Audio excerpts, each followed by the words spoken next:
Okay, so you know what I mean? I recently just finished the current season of MasterChef, and I was, you know what I mean, in that mind state. So I decided to check out the new Netflix film Toscana.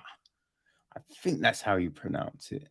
I may be wrong. It's a Danish Italian affair, so yeah, there might be some little, you know what I mean, lilt on the name that I'm missing, but yeah, Toscana, right? So this is the new film from Mehdi Avaza. He wrote and directed, came up with the story along with Nikolaj Shefik. Um, it is produced by Aziv uh, Puck Lodal Isfadit. Executive produced by Jens Sorgard, Camille Matheson, Anders Matheson, Christopher Jindal, and Heli Anderson. It's line produced by San Glezel, um, associate produced by Stephanie Weiss, and Eben Westy was post production. Okay, music is from Thomas Valamore Schultz. Cinematography is Michael Sua Christiansen. It's edited by Anders Hoffman and Niels Ostenfield. His casting was Kimi Norby. Um, Production was Mike Nyborg. And our cast. Well, we have got Theo. He is played by Anders Matheson. Um, Now I think his mum was Ing.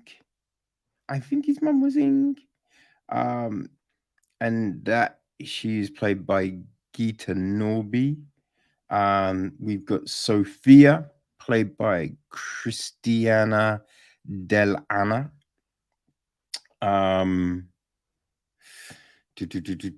Pino, played by Andrea Bosca. We have got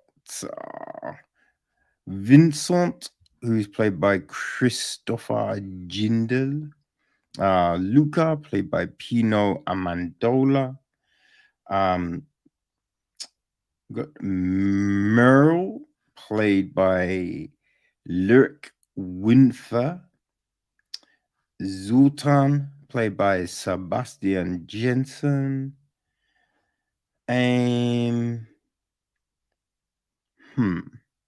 Yeah. Melanie, played by Caroline Beigman.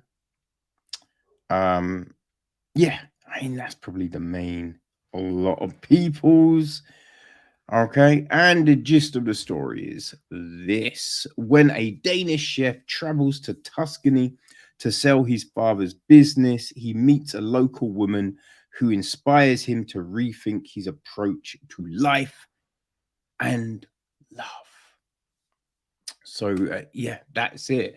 Like, we start off with a funeral, right? We start off with a funeral, and you know, we have Sophia, you know, she's very sad.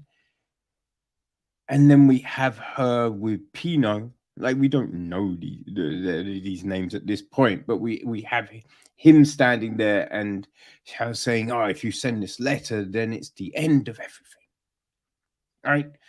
We then are in Denmark, and we've got Theo. You know, he's in the kitchen, and you know, all the cooking and just that typical stuff. You know what I mean? Shouting at stuff and all of that, right? And we have oh man, I forget the woman's name. I think it was I think it was Meryl, right? And she's like, yeah, we need investment, otherwise this place could crash. Obviously, right? We have someone coming in to invest and it doesn't go well, right? He doesn't want to go to Tuscany, but we know that's where it's leading, right? Like, there's nothing really crazy in our beginnings of this film, right? But I think one of the things is, it's like, what are the things which are stopping him from doing this? Like, what's the hesitancy and just all of this? We understand there's a fractured relationship with the dad and just all of this stuff. So we have all of this, and he goes there, and then again we have the typical arguments, and then it goes further, right? I think that's the big thing. Like, there is no new ground with this film, right? And that's not necessarily the be all or end all. We don't always need people to reinvent the wheel with these things, um it looks beautiful, right? Lovely views, it's very nicely put together, right? I think that's the big thing here. It looks good, right? Food looks good, a little pretentious, right? But you know what I mean? It's not bad. It does, there is that thing. And it was one of those things watching MasterChef, like flowers on the fucking plate. I mean, like, why do we need all these flowers? It's the food, right? But yeah, that side of things, yeah, there's no wrong footing here. Good cinematography. Yeah, I think the issue I have is just context. You know what I mean? It's like this film is moving along and things are happening and all of this, but to really feel that investment, right? The attachment to these characters, you know what I mean? Because we're following Theo on this transformation, right? We have Sophia with her kind of realizations and reckonings and just all of this stuff that is going down. For you to really get on board with that, I feel we need more context here, you know?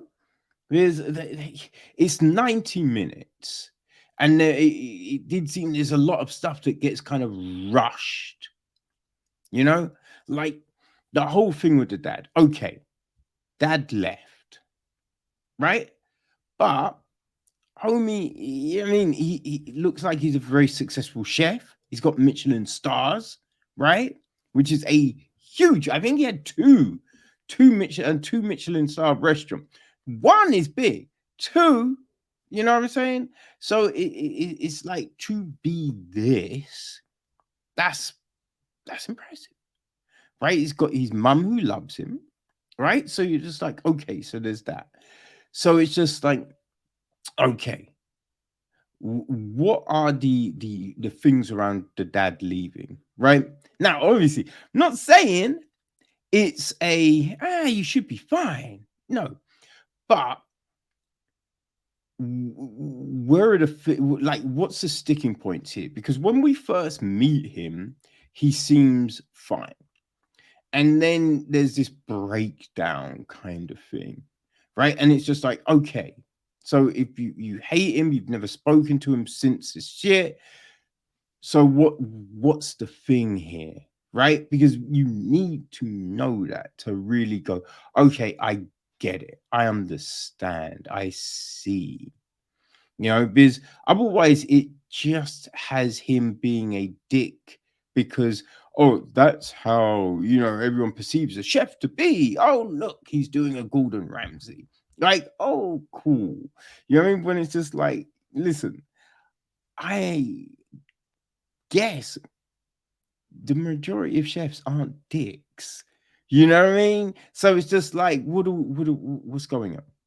You know, just Sophia, right?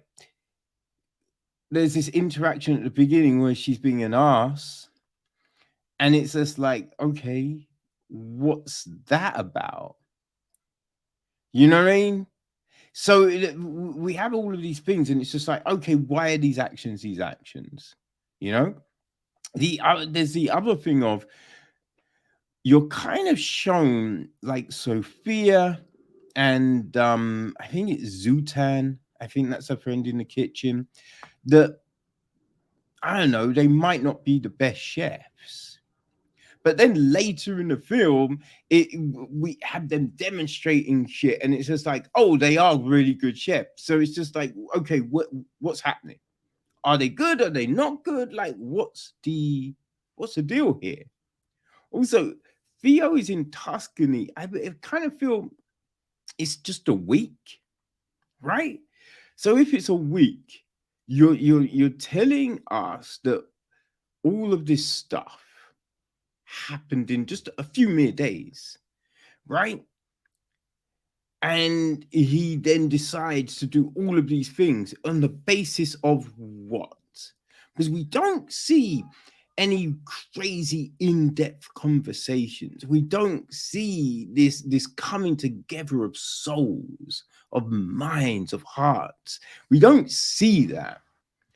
But it's like, you know what I mean, with the story, you're led to believe that then all of these things will happen, right? That all of these life changing events happen on the basis of, right? And I think that's the kind of issue if you're thinking about. Now, if you just want something light, like your typical kind of rom-commy thing, then Toscana will be, you know what I mean? It'll be fine. It's that lightweight kind of fare.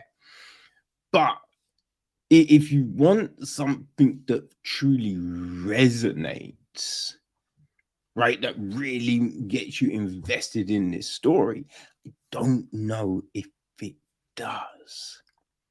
You know, when we have things like Boiling Point, which I mean, come on, people, right? If you know what I mean? We looked at it at the last London Film Festival. It's outstanding. It's now on Netflix. It is so well worth a watch. Now, it's not a rom-com, it's a drama, but it really does show that intensity in the kitchen and just this, you know, this whole kind of story, and you actually feel that connection with the characters. Right? This one doesn't it doesn't hit you on that level, you know. But as I said, look, if you want something lightweight, Toscana could be, you know what I mean, the dish for you. Could be. But yeah, it depends what you're looking for, people. Depends what you're looking for. It's on Netflix, so